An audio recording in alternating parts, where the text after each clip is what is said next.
Hello, I'm doctor Nagaraju, consultant dermatologist, cosmetologist and hair transplant specialist. ఈరోజు మనం pregnancy తర్వాత delivery టైంలో మనకి హెయిర్ ఫాల్ అనేది ఎంతమందికి అవుద్ది, అండ్ నార్మల్ డెలివరీకి అవుద్దా, అండ్ సిజేరియన్ సెక్షన్కి అవుద్దా, అండ్ ఒకవేళ అయ్యాక అది రికవర్ అవుద్దా, అండ్ రికవర్ అయినా ఎన్ని రోజుల్లో అవుద్ది, అండ్ ఎలాంటివి తీసుకోవడం వల్ల మనకి పోస్ట్ పార్టమ్ హెయిర్ లాస్ని మినిమైజ్ చేయొచ్చు అనే విషయాన్ని తెలుసుకుందాం.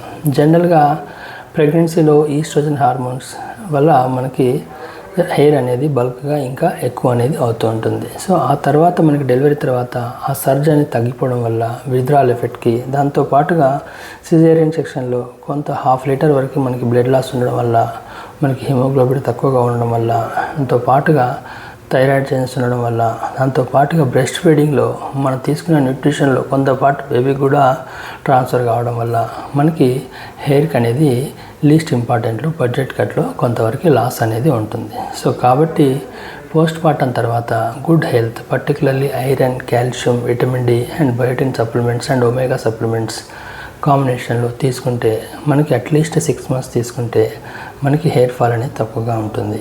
అండ్ జనరల్గా పోస్ట్ డెలివరీ ఇమ్మీడియట్గా మనకి హెయిర్ ఫాల్ అనేది ఉండదు. సో ఎందుకంటే కాజ్ నుంచి మనకి మేనిఫెస్టేషన్ వరకు యావరేజ్గా హెయిర్ రిలేటెడ్లో 3 months అనేది టైం ఉంటుంది. సో డెలివరీ తర్వాత 2 to 3 months తర్వాత మనం హెయిర్ ఫాల్ అనేది చూస్తుంటాం. ఆ తర్వాత ఎనదర్ 3 monthsలో అంతా డైట్ తీసుకుని ఉంటే, ప్రాపర్గా ఉంటే 6 to 7 monthsలో చాలా వరకు రికవర్ అవుద్ది.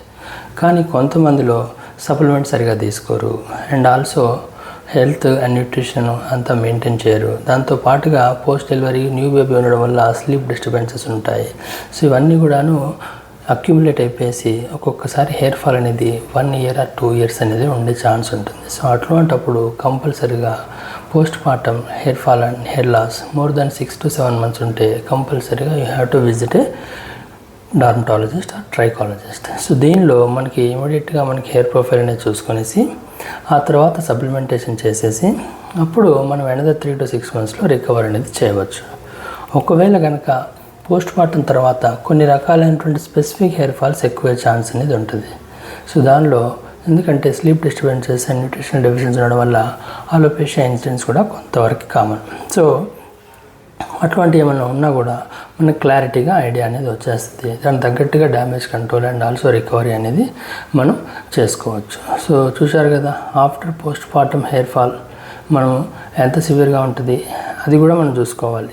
సో జనరల్గా post partum hair fall severity అనేది యావరేజ్గా మనకి 10% to 25% bulk and volume and thickness అనేది తగ్గే ఛాన్స్ అనేది ఉంటుంది. సో దాంతోపాటుగా లెంత్ రిడక్షన్ అనేది ఏమి ఉండకపోయినా అండ్ ఆల్సో కండిషనరింగ్ ఎఫెక్ట్ కూడా పోయేసి ఫ్రిజీ ఎండ్స్ వచ్చే ఛాన్స్ అనేది ఉంటుంది.